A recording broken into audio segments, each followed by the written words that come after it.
बहुत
कैल्शियम के लिए जो सबसे इंपॉर्टेंट नेचुरल सोर्स होता है वो होता है दूध और दूध से बनने वाली चीज़ें, मतलब डेयरी प्रोडक्ट्स।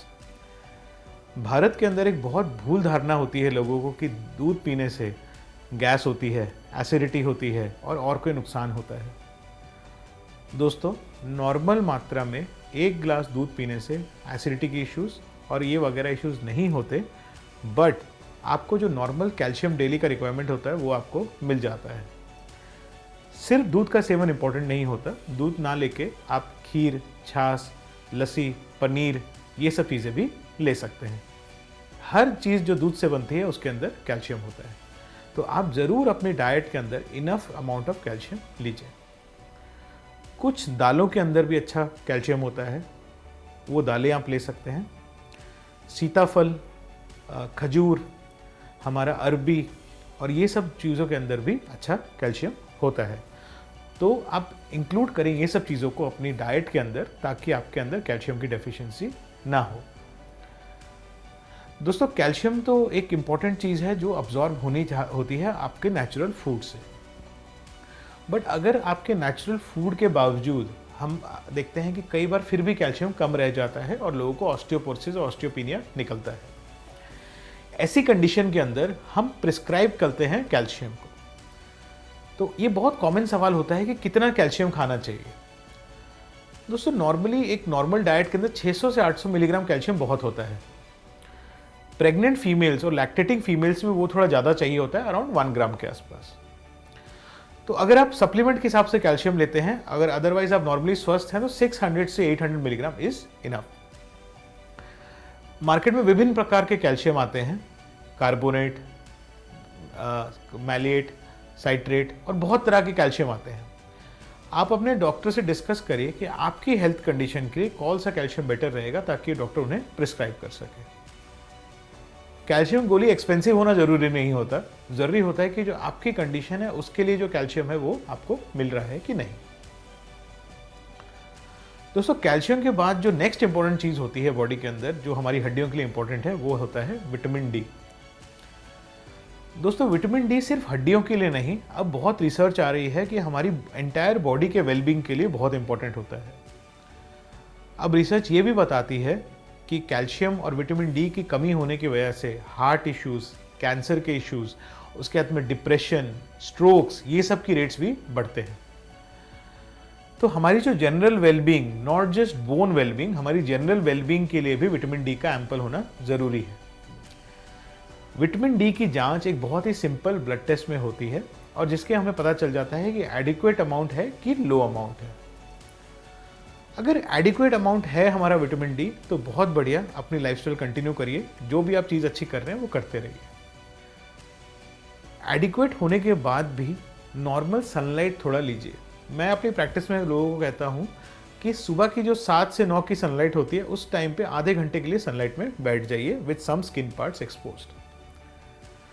दोस्तों, हमारा जो स्किन टोन होता है वो भी डिसाइड करता है कि कितना विटामिन डी हम सनलाइट से अब्जॉर्व करते हैं। दोस्तों, एक बात हमेशा याद रखिए कि sunlight is the only natural source of vitamin D high मात्रा में। तो सनलाइट एक्सपोजर एक बहुत इंपॉर्टेंट चीज़ होती है। अगर आप डार्कर टोन है, आपकी अगर सांवला रंग है या डार्कर टोन है आपका, तो आपको ज़्यादा ज़रूरत है धूप में निकलने की, क्योंकि आपका विटामिन डी का अब्जॉर्प्शन धीरे होगा। फेयर लोगों में कम टाइम में ही अब्जॉर्प्शन हो जाता है। तो दोस्तों, जैसे मैंने बोला, विटामिन डी की अगर आपको डेफिशिएंसी है तो शॉर्ट टर्म के लिए डॉक्टर के पास जाके आप सप्लीमेंट्स ले सकते हैं। 2 या 3 महीने सप्लीमेंट लेने के बाद मोस्टली ये सप्लीमेंट्स कैप्सूल्स या कि इंजेक्शन के रूप में आते हैं। नॉर्मली हफ्ते में एक बार लेने होते हैं 60,000 यूनिट, जिसे हम पल्स डोजेज या बोलस डोजेज बोलते हैं।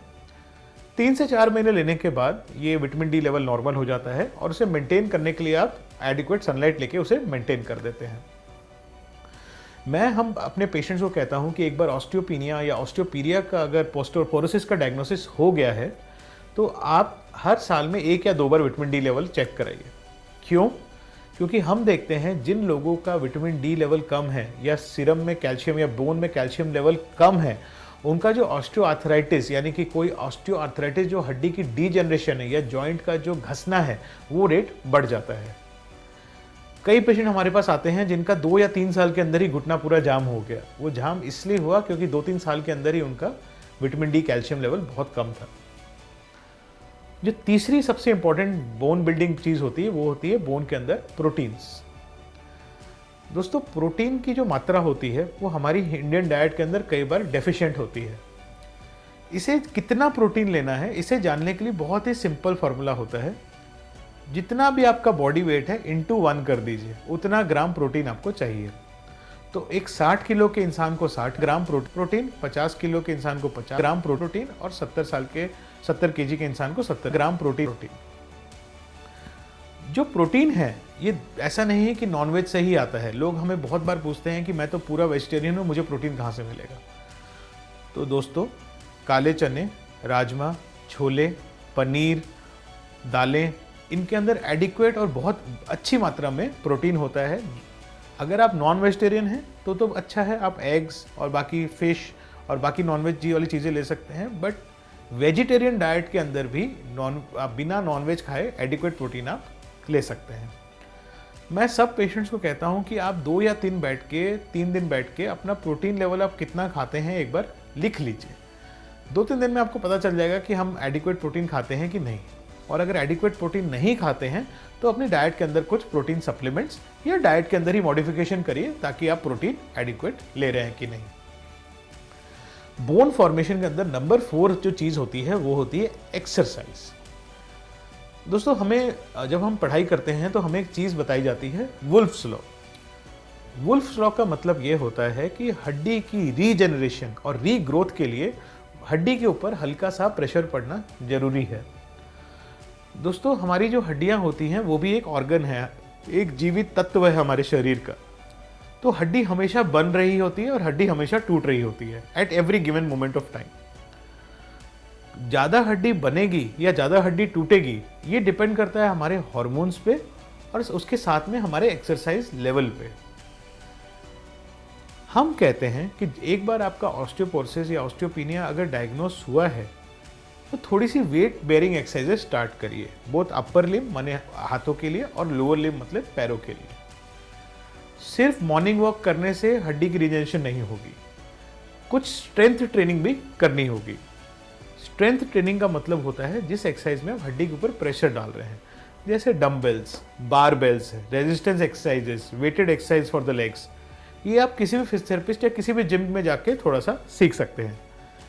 मैं ये नहीं बोल रहा कि बहुत अधिक वेट उठाइए, बट एक certain amount of strength training बड़ी इंपॉर्टेंट होती है हमारी हड्डी की ग्रोथ के लिए। दूसरी बात, एक बार जब ग्रोथ हो गई तो उसे मेंटेन करने के लिए। दोस्तों जो पांचवी और आखिरी चीज है हमारी बोन हेल्थ को मेंटेन करने के लिए, वो होती है हमारी अदर लाइफस्टाइल हैबिट्स। दोस्तों धूम्रपान और अल्कोहल का सेवन हमारी हड्डियों के लिए बहुत खराब होता है। हम कई बार जब ऑपरेशन करते हैं उनका, जिनको अल्कोहल का सेवन बहुत अधिका रहता है, तो हम देखते हैं हड्डी अंदर से खोखली होती है।